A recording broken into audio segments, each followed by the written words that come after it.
السلام علیکم NNI news channel میں آپ سب کا استقبال ہے۔ آج کی خبروں پر نظر ڈالتے ہیں۔ آج کے اجلاس کی خصوصیت اور آج کے اجلاس کی اہمیت کے بارے میں صدر صاحب نے تفصیلی طور پر آپ کے سامنے ساری باتوں کو رکھا ہے اور صدر مجلس کے حکم پر میں پھر آپ سے مخاطب ہونے کے لیے کھڑا ہوں۔ صدر مجلس کے بعد میں کچھ کہنا صحیح نہیں، لیکن حکم کو ماننا اطاعت امیری کی ایک نشانی ہے، اس لیے آپ کے سامنے کھڑا ہوں۔ آپ سے یہی کہوں گا کہ موجودہ حالات کو دیکھتے ہوئے آپ کی ہماری سب کی یہ ذمہ داری ہے کہ ہم اپنے صفوں میں ایک مضبوط اتحاد کو پیدا کریں، اور نہ صرف اتحاد کو پیدا کریں بلکہ ان سازشوں کو، ان منصوبوں کو ناکام بنائیں جو سازشیں اس ملک کو، اس ملک کے رہنے بسنے والے شہریوں کو مذہب کے نام پر بانٹنا چاہتے ہیں اور ملک کو کمزور کرنا چاہتے ہیں۔ بے شک اس میں کوئی دو رائے نہیں کہ وقف ترمیمی بل 2025 مسلم وقف اور مسلمانوں کے اوقاف اور وقف کا معاملہ ہے، لیکن اس کے ساتھ ساتھ یہ مسئلہ آئین پر حملہ ہے، دستور کے خلاف ہے اور دستوری حقوق کو سلب کرتا ہے، ختم کرتا ہے۔ اور آج ہم کو اس کو صرف مسلمانوں کے مسئلے کو کی نظر سے دیکھنا نہیں ہے، بلکہ آئین کو، دستور کو کمزور کرنے والے ان طاقتوں کو ہم کو ناکام بنانا ہے۔ اور اس مسئلے کو اس زاویے سے دیکھتے ہوئے ہر امن پسند شہری اور ہر وہ ہندوستانی جو اس دستور پر یقین رکھتا ہے اور دائرے دستور میں رہ کر اپنی جدوجہد کرتا ہے اور اس ملک کی ترقی و خوشحالی کی فکر کرتا ہے، ان سارے شہریوں کو ایک جگہ پر آ کر اس مسئلے کے لیے جدوجہد کرنی ہوگی۔ اور ایوان پارلیمنٹ میں جب یہ مسئلہ آیا تو اس مسئلے کی بھرپور مخالفت کی گئی، نہ صرف مخالفت کی گئی بلکہ قانون کے ایک ایک نقطے کو، ایک ایک سیکشن کو مؤثر بحث کے ذریعے اور دلائل کے ذریعے مجلس اتحاد المسلمین کے صدر و رکن پارلیمنٹ نقیب ملت بیرسٹر اسد الدین اویسی صاحب نے اپنی مدلل بحث کے ذریعے یہ بتایا کہ یہ قانون کس طریقے سے دستور کے خلاف ہے۔ تو آج اس قانونی جدوجہد کو ایوان پارلیمنٹ میں اگر ہم نے اپنے نمائندوں کے ذریعے اس مسئلے کو رکھا تو پھر اس کے بعد میں بے شک جمہوریت میں جس کی تعداد زیادہ ہوتی ہے وہ قانون کو پاس کر لیتا ہے، اور اپنی تعداد کی طاقت کے ذریعے نریندر مودی کی حکومت نے اس قانون کو، اس بل کو بنانے کے لیے اپنی تعداد کا استعمال کیا، اور اس امینڈمنٹ بل کو، ساری ترمیمات کو کامیابی کے ساتھ پاس کر لیا۔ اس کے بعد میں پھر صدر مجلس نے سپریم کورٹ میں بھی ایک قانونی جدوجہد کے لیے اپنی پٹیشن ڈالی۔ انشاءاللہ وہ بھی آئے گا، سپریم کورٹ میں ہیئرنگ کے لیے بحث ہوگی، وکلا اپنی بات کو رکھیں گے، اور انشاءاللہ تعالی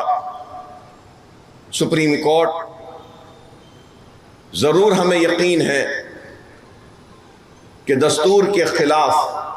یہ جو ترمیمات آئی ہیں اس کو نہ صرف سنے گی بلکہ ہم کو یقین ہے کہ ضرور ہمارے حق میں سپریم کورٹ اس کا فیصلہ دے گی۔ اس کے ساتھ ساتھ ہم کو اور آپ کو مل کر اپنے پرامن احتجاج کو بھی بلند کرنا ہوگا، چاہے وہ دھرنے کی شکل میں ہو یا وہ جلسوں کی شکل میں ہو، ہم کو احتجاج کرنا ہوگا، اور احتجاج کے ذریعے ہم کو یہ بتانا ہوگا کہ ہم اس قانون کے خلاف ہیں، اور قائدین اپنے خطبات کے ذریعے، اپنے بیانوں کے ذریعے ساری تفصیلات آپ کے سامنے رکھیں گے، اور یہ چیز کو ہم کو بڑے ہی سنجیدگی کے ساتھ لینا ہوگا، سمجھداری کے ساتھ لینا ہوگا، اور ہم کو ان طاقتوں کے جال میں پھنسے بغیر اپنے مقصد کو حاصل کرنا ہوگا۔ اگر ہم وہ طاقتیں جو اس ملک کو بانٹنا چاہتی ہے مذہب کے نام پر اور کمزور کرنا چاہتی ہیں، ان کو ناکام بناتے ہوئے اپنے مقصد کو حاصل کرنا، ایسی حکمت کے ساتھ ہم کو آگے بڑھنا ہوگا، جذبات کے ساتھ نہیں بلکہ ہوش مندی کے ساتھ ہم کو آگے بڑھنا ہے۔ ہم کو ان طاقتوں کو مزید طاقت بخشنا نہیں ہے، اور اپنے اتحاد کو اور مضبوط کرنا ہے، یہ حکمت کے ساتھ آگے بڑھنا ہے۔ تو میں آپ سے یہی اپیل کروں گا کہ منظم رہیے، متحد رہیے، اور جیسا کہ صدر صاحب نے اعلان کیا کہ جلسہ ہوگا دارالسلام میں، اس میں شرکت کریے، زیادہ سے زیادہ تعداد میں آپ کی شرکت اس بات کی علامت ہوگی کہ ہم آئین و دستور میں جو اس قانون کے ذریعے خلاف ورزی و مداخلت ہو رہی ہے اس کے احتجاج کا حصہ ہیں، اور ہم یہ مطالبہ کرتے ہیں کہ اس قانون کو واپس لیا جائے۔ اگر ہم میں اتحاد ہوگا، مرکزیت ہوگی، اور ہم ایک حکمت کے ساتھ احتجاج کریں گے تو اللہ سبحانہ و تعالیٰ ضرور ہم کو کامیابی و کامرانی عطا کرے گا۔ مگر میں یہ بات بار بار کہہ رہا ہوں کہ اپنے مقصد کو حاصل کرنے کے لیے دوسروں کے مقصد کو کامیاب مت ہونے دیجیے۔ میرے اس اشارے کو، میری اس بات کو سمجھیے، دستور کے دائرے میں رہ کر پرامن احتجاج کریے، اور یہ مسئلہ صرف مسلمان کا نہیں ہے، یہ مسئلہ ہمارے دستور کا ہے، ہمارے آئین کا ہے، اور جو مذہبی آزادی جو دستور میں دی گئی ہے اس میں مداخلت کا ہے، اور جو امتیاز برتا جا رہا ہے، جو ناانصافی برتی جا رہی ہے، صرف اس قانون کے ذریعے ہندوستان کی سب سے بڑی اقلیت کے ساتھ اس کے خلاف ہے۔ اور ہم کوئی خصوصی موقف یا کوئی خصوصی رعایت یا کوئی خصوصی اختیار کا مطالبہ نہیں کر رہے ہیں، ہم یہی مطالبہ کر رہے ہیں جو حقوق اور جو اختیار دوسروں کو دیا گیا ہے، ہم کو بھی وہی حق وہی اختیار دیا جائے۔ ہم کو ذرہ برابر نہ کم کیجئے، نہ ہم کو ذرہ برابر کچھ بڑھا کر دیجئے، ہمارا یہی مطالبہ ہے۔ اگر ہندو اینڈومنٹ میں اگر کوئی چیزیں ہیں تو وہ چیزیں آپ وقف میں رکھیے۔ اگر بدھسٹ کو، جین کو، سکھ کو جو اختیار دیا گیا ہے، جو مذہبی آزادی دی گئی ہے، جو دان دینے کے لیے ان کو جو دستور نے اور مذہب نے اختیار دیا ہے، تو ہم کو بھی ان کے برابر ہی خیر خیرات اور وقف کرنے کا اختیار دیا جائے۔ یہی ہمارا مطالبہ، اور کچھ نہیں، کوئی ناجائز مطالبہ نہیں ہے، ہم برابری کا مطالبہ کر رہے ہیں، ہم کچھ زائد یا کچھ کمی کا مطالبہ نہیں کر رہے ہیں۔ قانون کے کئی نکتے ہیں، کئی سیکشنز ہیں، کئی چیزیں ہیں، اس پہ قابل لوگ ضرور اس پر بات کریں گے، آپ کے سامنے رکھیں گے۔ میں ان ساری تفصیلات میں نہیں جاؤں گا، لیکن مجلس اتحاد المسلمین پارلیمنٹ میں جد و جہد کری، سپریم کورٹ میں بھی گئی ہے، عوامی جد و جہد بھی کر رہی ہے، اور مجلس اتحاد المسلمین ایوان اسمبلی میں بھی جد و جہد کرے گی۔ ہم نے حالیہ سیشن میں یہ مطالبہ کیا تھا کہ ایک ریزولوشن، ایک قرارداد منظور کی جائے جس کے ذریعے حکومت ہند پر یہ دباؤ ڈالا جائے اور مطالبہ کیا جائے کہ وقف امینڈمنٹ کو واپس لیا جائے۔ تو ہم ایوان اسمبلی میں بھی اس مسئلے کو رکھیں گے، اس مسئلے پر ہم اس مسئلے پر اپنی بات کو رکھیں گے اور یہ مطالبہ کریں گے کہ یہ قانون کو ریاست میں نافذ ہونے سے کس طریقے سے روکا جا سکتا ہے۔ قانونی ماہرین سے رائے لے کر، ان سے بات کر کر اس مسئلے کو ریاست تلنگانہ میں روکا جائے۔ اور نہ صرف یہ بلکہ ہم انشاءاللہ تعالی ریاستی حکومت سے یہ بھی مطالبہ کریں گے کہ وہ